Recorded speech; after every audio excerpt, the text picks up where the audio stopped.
سورہ بقرہ کی آیت نمبر 28 سے 30 تک کی تلاوت، ترجمہ اور تفسیر صراط الجنان سنیں گے۔ بسم اللہ الرحمن الرحیم۔ ترجمہ، اللہ کے نام سے شروع جو نہایت مہربان رحمت والا ہے۔ کیف تکفرون باللہ وکنتم امواتا فاحیاکم ثم یمیتکم ثم یحییکم ثم یحییکم ثم الیہ ترجعون۔ ترجمہ، تم کیسے اللہ کے منکر ہو سکتے ہو؟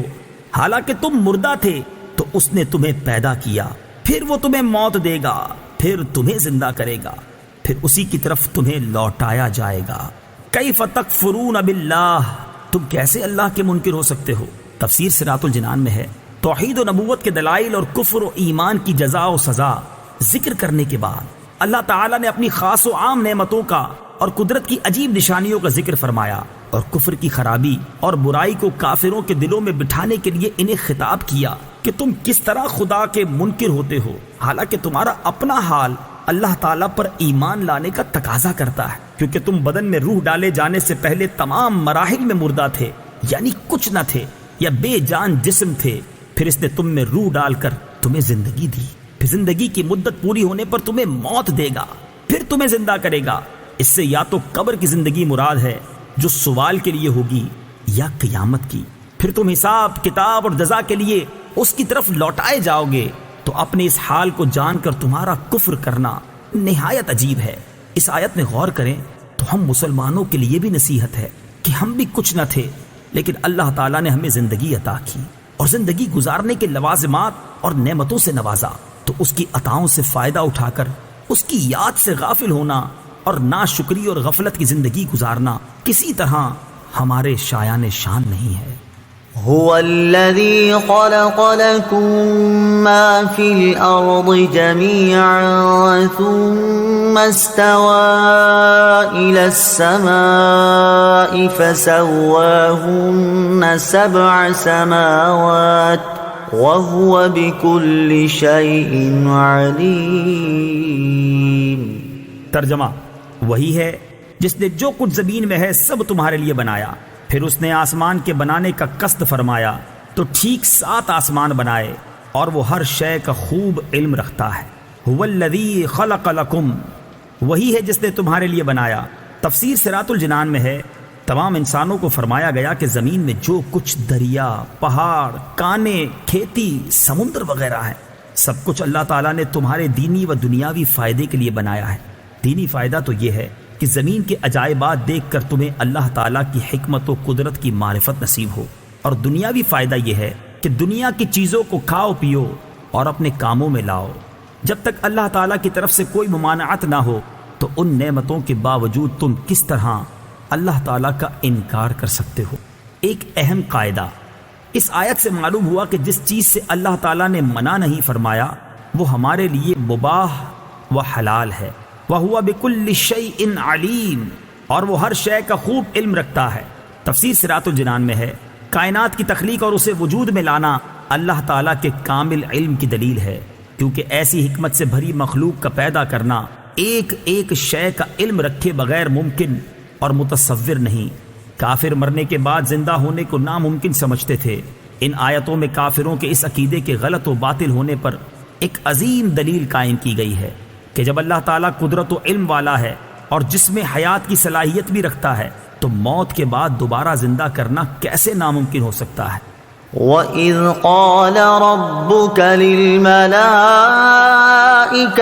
إِنِّي جَاعِلٌ فِي الْأَرْضِ خَلِيفَةً قَالُوا أَتَجْعَلُ فِيهَا مَن يُفْسِدُ فِيهَا وَيَسْفِكُ الدِّمَاءَ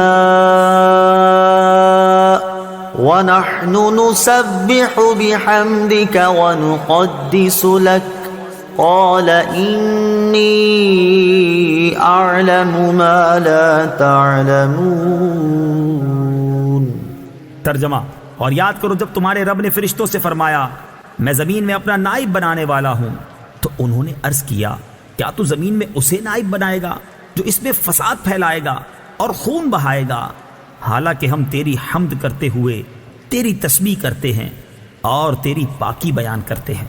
فرمایا بے شک میں وہ جانتا ہوں جو تم نہیں جانتے۔ وَإِذْ قَالَ رَبُّكَ لِلْمَلَائِكَةِ، اور جب تمہارے رب نے فرشتوں سے فرمایا۔ تفسیر صراط الجنان میں ہے حضرت آدم علیہ السلام اور فرشتوں کے واقعات پر ضمنی تبصرے سے پہلے ایک مرتبہ آیات کی روشنی میں واقعہ ذہن نشین کر لیں۔ واقعے کا خلاصہ، اللہ تعالیٰ نے حضرت آدم علیہ السلام کی تخلیق سے پہلے فرشتوں سے فرمایا کہ میں زمین میں ایک خلیفہ بنانے والا ہوں۔ اس پر فرشتوں نے عرض کی اے اللہ عز و جل، کیا تو زمین میں اس کو نائب بنائے گا جو اس میں فساد پھیلائے گا اور خون بہائے گا، حالانکہ ہم ہر وقت تیری تسبیح و تحمید کرتے ہیں، یعنی تیری خلافت کے مستحق ہم ہیں۔ اللہ تعالیٰ نے فرمایا جو مجھے معلوم ہے وہ تمہیں معلوم نہیں۔ پھر اللہ تعالیٰ نے حضرت آدم علیہ السلام کی تخلیق کے بعد انہیں تمام چیزوں کے نام سکھا دیے۔ پھر ان چیزوں کو فرشتوں کے سامنے پیش کر کے فرمایا کہ اگر تم اس بات میں سچے ہو کہ تم ہی خلافت کے مستحق ہو تو ان چیزوں کے نام بتاؤ۔ فرشتوں نے یہ سن کر عرض کی اے اللہ عز و جل، ہمیں تو صرف اتنا علم ہے جتنا تو نے ہمیں سکھا دیا، ساری علم و حکمت تو تیرے پاس ہے۔ پھر اللہ تعالیٰ نے حضرت آدم علیہ السلام سے فرمایا اے آدم، تم انہیں ان تمام اشیاء کے نام بتا دو۔ جب حضرت آدم علیہ السلام نے انہیں ان اشیاء کے نام بتائے تو اللہ تعالیٰ نے فرمایا اے فرشتوں، کیا میں نے تمہیں نہ کہا تھا کہ میں آسمانوں اور زمین کی تمام چھپی چیزیں جانتا ہوں اور میں تمہاری ظاہر اور پوشیدہ باتوں کو جانتا ہوں۔ انی جاعل فی الارض خلیفہ، میں زمین میں اپنا نائب بنانے والا ہوں۔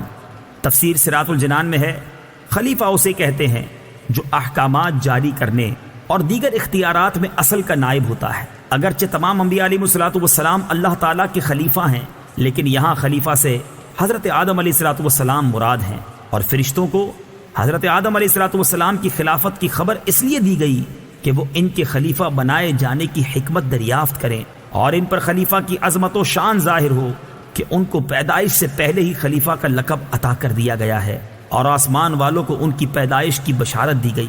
فرشتے کیا ہیں؟